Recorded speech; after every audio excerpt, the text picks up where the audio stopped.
Bom dia, mais uma manhã com Deus, priorizando a palavra de Deus. E nesta manhã do dia 16/12, nós vamos meditar de Hebreus, do capítulo 1 ao capítulo 4. E que a paz do Senhor encha o teu coração nesta manhã.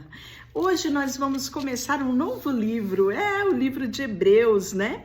E é uma epístola, na verdade, endereçada aos judeus.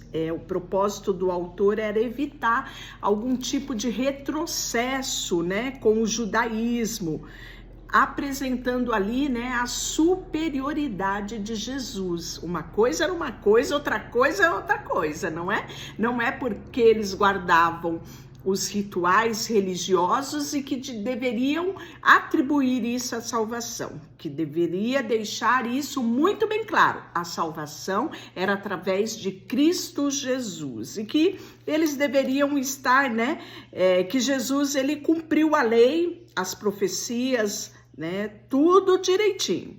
Então nós vamos ver o livro de Hebreus trazer uma profundeza doutrinária bem grande, não é? Não é já um leitinho, né? Um mingauzinho, não, já é um alimento mais substancioso. E aí nós vamos ver que o principal foco aqui do livro de Hebreus é realmente focar na supremacia de Cristo Jesus, né? Que o cristianismo, ele é superior ao judaísmo. E a nova aliança, ela é superior à antiga aliança. E nos desafiando a viver pela fé, né? E não pelo legalismo, pela guarda da tradição. E aí tem-se uma divergência. Quem escreveu o livro de Hebreus? Não sabemos ao certo, não é declarado a autoria, mas, né, quase que pacífico, de que foi Paulo, sim, o seu escritor. Alguns até acreditam que essa autoria de Paulo, ela é compartilhada com Lucas e Barnabé, Apolo, Priscila, né? Aqui, aqueles que estavam ali caminhando de perto com Paulo. Então, sem maiores delongas, vamos para a revelação de Deus, que é o primeiro tópico do livro de Hebreus, que é também considerado uma carta, uma epístola, né? E nós vamos ver que não começa tradicionalmente como as outras demais cartas de Paulo. Ele começa assim: havendo Deus outrora falado muitas vezes e de muitas maneiras aos pais pelos profetas, nesses últimos dias nos falou pelo Filho, a quem constituiu herdeiro de todas as coisas, pelo qual também fez o universo. Ele que é o resplendor da glória e a expressão exata do seu ser, sustentando todas as coisas pela palavra do seu poder, depois de ter feito a purificação dos pecados, assentou-se à direita da majestade e às alturas, tendo se tornado tão superior aos anjos quanto herdou o mais excelente nome do que eles. E aí nós vamos ver que ele vai agora, né, falar um pouco mais sobre essa questão de Cristo, que é o Filho, né, de Deus, e os anjos que são ministros, trazendo essa diferenciação.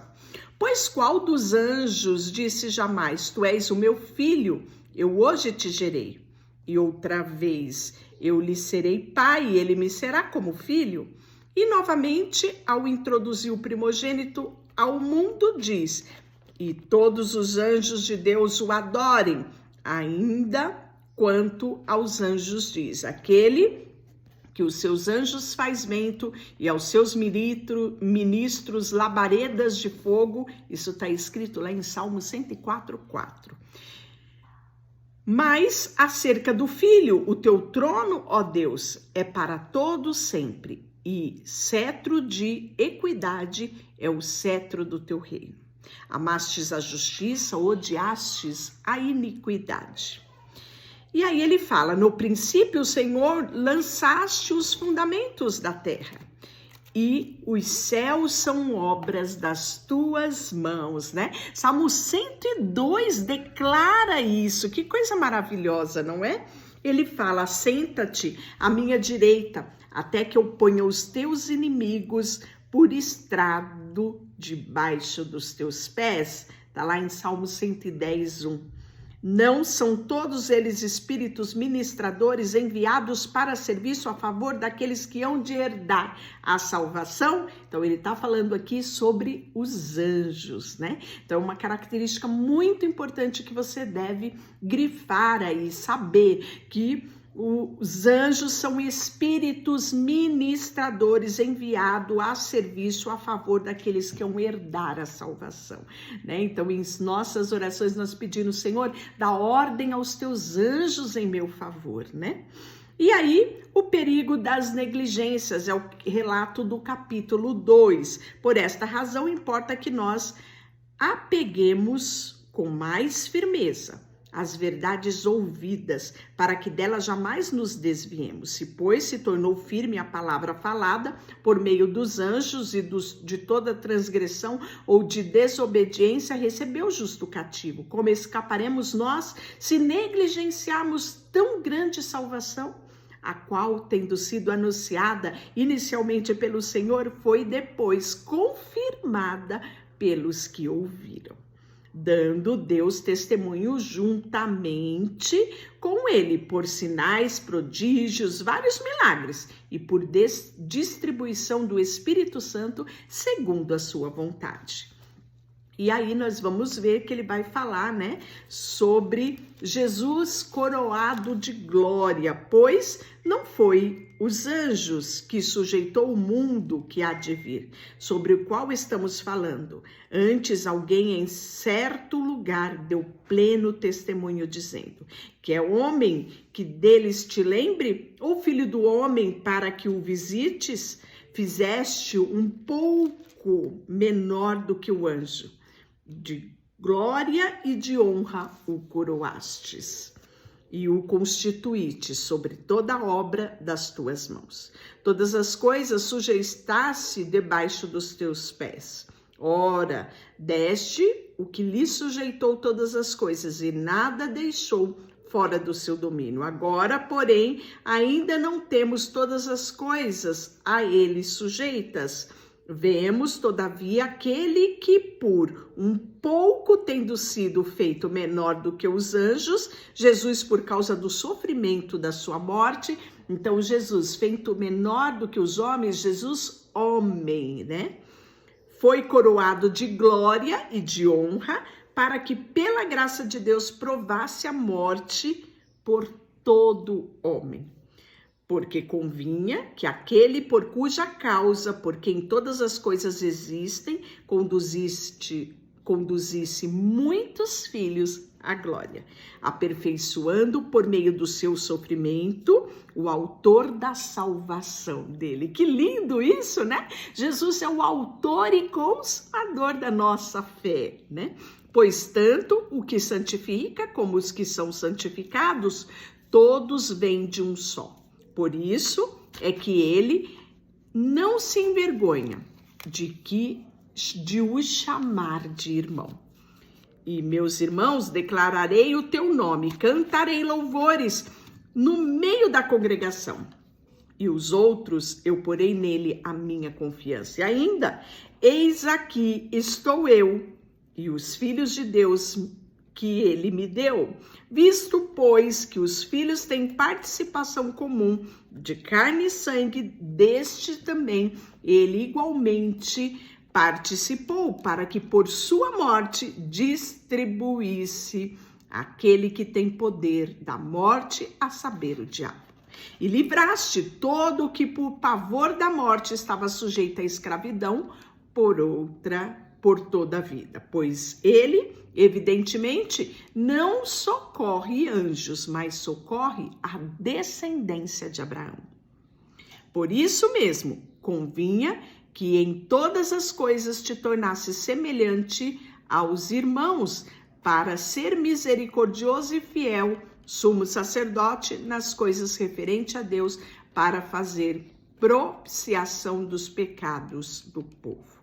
Pois naquilo que ele mesmo sofreu, tendo sido tentado, é poderoso para socorrer os que são tentados. E aí Cristo é superior a Moisés, porque havia, uma admiração muito grande a Moisés. Então, ele vai trazer aqui no livro de Hebreus a superioridade de Cristo, diante de tudo e de todos. Olha só.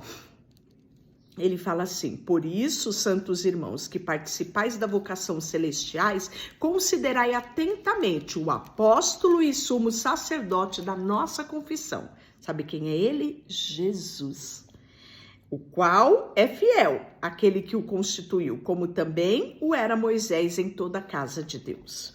Jesus, todavia, tem sido considerado digno de tanto maior glória do que Moisés, quanto maior honra do que a casa que tem aquele que a estabeleceu. Pois toda casa é estabelecida por alguém, mas aquele que estabeleceu toda coisa é Deus. Moisés era fiel em toda a casa de Deus, como servo para testemunha de coisas que haviam de ser anunciadas. Cristo, porém, como filho em sua casa, o qual casa somos nós, se guardarmos firmes até o fim a ousadia e a exultação da esperança. Olha que mais ele disse: assim pois, versículo 7 do 3, assim pois, como diz o Espírito Santo, hoje, se ouvires a voz, não endureçais o vosso coração, como foi na provocação do dia da tentação no deserto, onde os vossos pais